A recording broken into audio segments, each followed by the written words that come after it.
Guys, welcome back to part 2 of today's session. So we're in Surah 53, Surah An-Najm, ayah number 19, inshallah. Bismillahirrahmanirrahim. Now have you considered the idols of Lot and Uzza, and the third one, Manat, as well? Do you prefer to have sons while you attribute to him daughters, him as in Allah? Then this is truly a biased distribution. These idols are mere names that you and your forefathers have made up, a practice Allah has never authorized. They follow nothing but inherited assumptions and whatever their souls desire, although true guidance has already come to them from their Lord. Or should every person simply have whatever intercessors they desire? In fact, to God alone belongs this world and the next. Imagine how many noble angels are in the heavens. Even their intercession would be of no benefit whatsoever until Allah gives permission to whoever He wills, and only for the people He approves. Okay, and here's another place here where I found one before. I can't remember which surah and ayah it was, but here's another ayah that seems to imply that of course intercession is haram, but it seems here that he's saying that there is exceptions, but he has to authorize those exceptions. Like, it has to be authorized, of course, by He who has all the power, which is Allah, of course, subhanahu wa ta'ala, until God gives permission to whoever He wills. Yeah. And only for the people He approves. See? I mean, I'm saying here, like, I just found, I found 2 ayahs in this Quran that says, while intercession is haram, there are exceptions. And those exceptions are, it just says, it must be authorized by Allah first. Okay, but it doesn't say how He authorizes it. So how do we find out, and what example has there been in history where there's been a time where Allah has kind of publicly, I would say, made the people understand that intercession has been granted for certain people, a certain group of people or family of people. I'm just putting it out there. Those who know what I mean, you know what I mean. Anyways, ayah number 27. Indeed, those who do not believe in the hereafter label angels as female.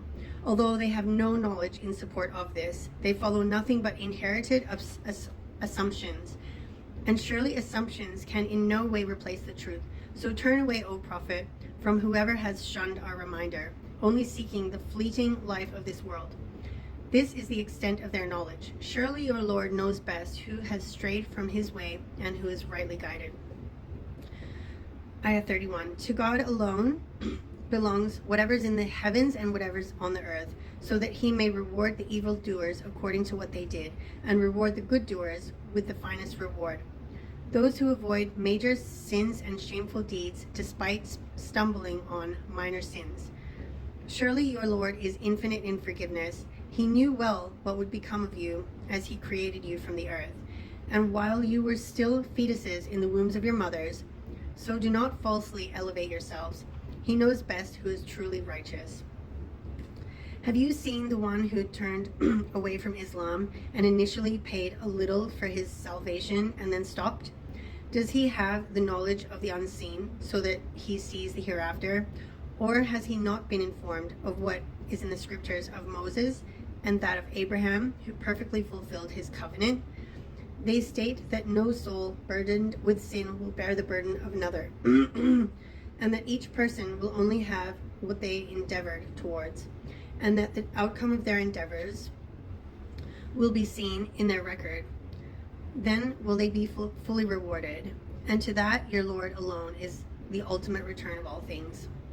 Moreover, he is the one who brings about joy and sadness, and he is the one who gives life and causes death, and he created the pairs, males and females, from a sperm drop when it was emitted, and it is upon him to bring about recreation.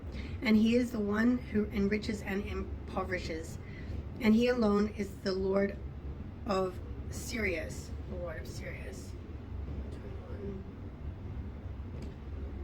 Oh, okay, Sirius. Okay, yeah. I thought Sirius, Sirius is a star.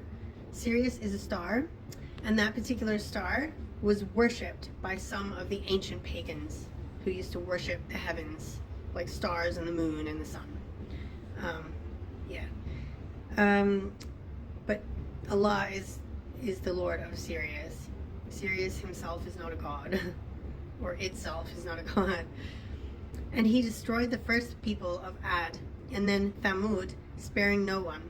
And before that, he destroyed the people of Noah, who were truly far worse in wrongdoing and transgression. And it was he who turned the cities of Sodom and Gomorrah upside down. How overwhelming was what covered them.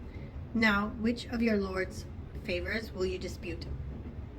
This prophet is a warner like earlier ones. The approaching hour has drawn near. None but Allah can disclose it. So do you find the revelation astonishing, laughing at it and not weeping in awe while persisting in heedlessness? Instead, prostrate to Allah and worship Him alone. And that's it, guys, for Surah 53. So let's begin Surah 54, which is called Surah Al-Qamar, the moon. Bismillahirrahmanirrahim. The hour has drawn near, and the moon was split in two. Yet, whenever they see a sign, they turn away, saying, "Same old magic." They rejected the truth and followed their own desires, and every matter will be settled. Even through the stories of destroyed nations that have already come to them are a sufficient deterrent. This Quran is profound in wisdom, but warnings are of no benefit to them. So turn away from them, O Prophet, and wait for the day when the caller will summon them for something horrifying. With eyes downcast, they will come forth from the graves as if they are swarming locusts, rushing towards the caller. The disbelievers will cry, This is a difficult day."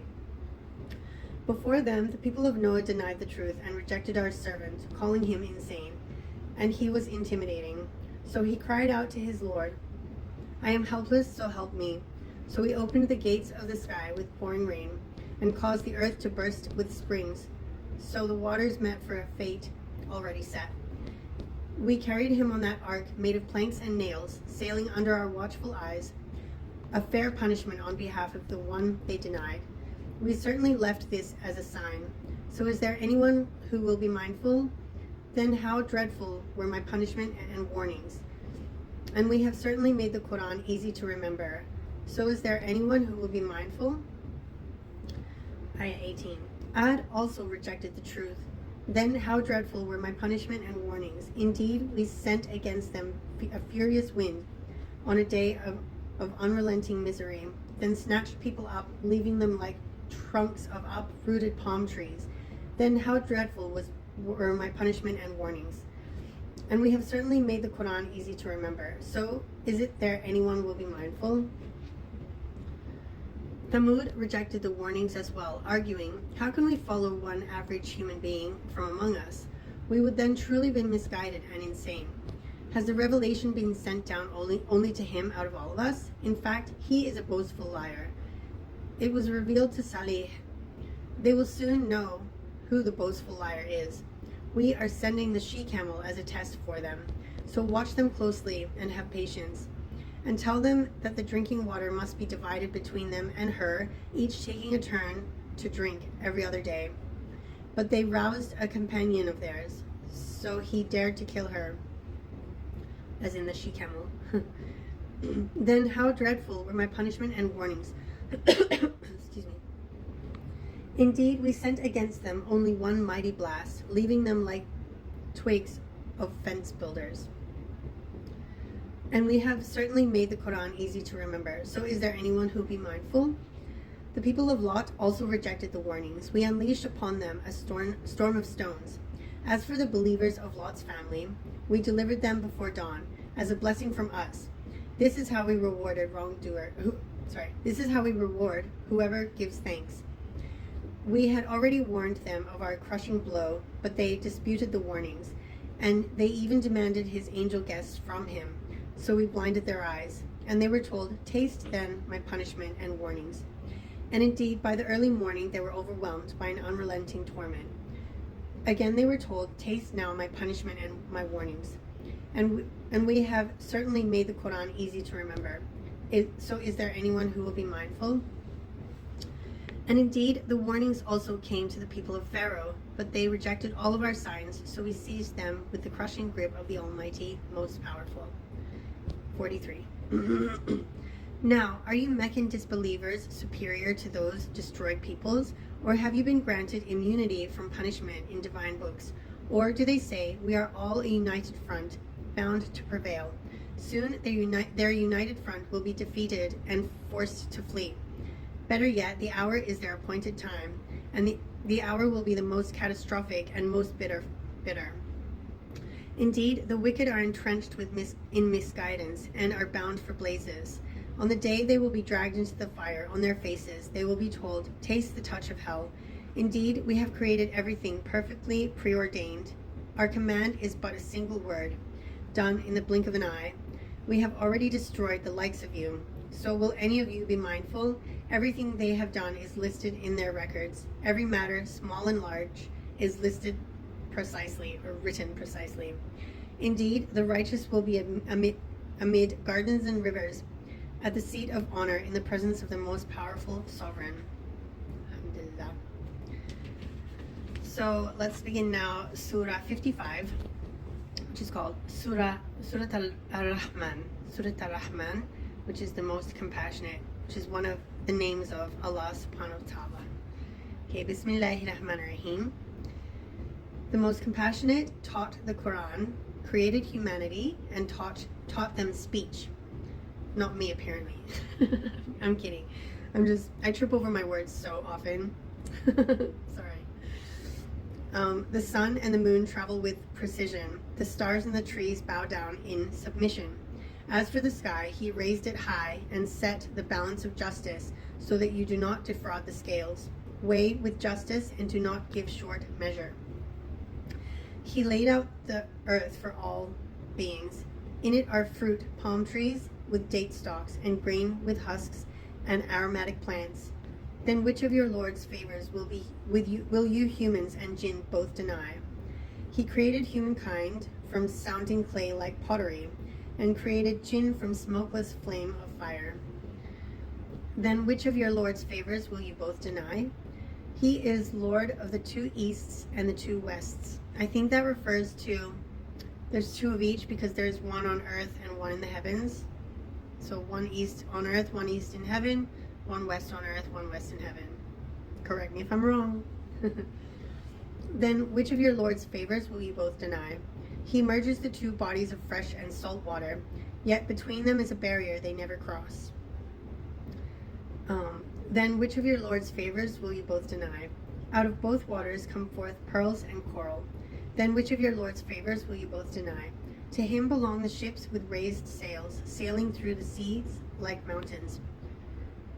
Excuse me. Then which of your Lord's favors will you both deny? Ayah 26. Every being on earth is bound to perish. Only your Lord himself, full of majesty and honor, will remain forever. Then which of your Lord's favors will you both deny? All those in the heavens and the earth are dependent on him. Day in and day out, he has something to bring about. Then which of your Lord's favors will you both deny?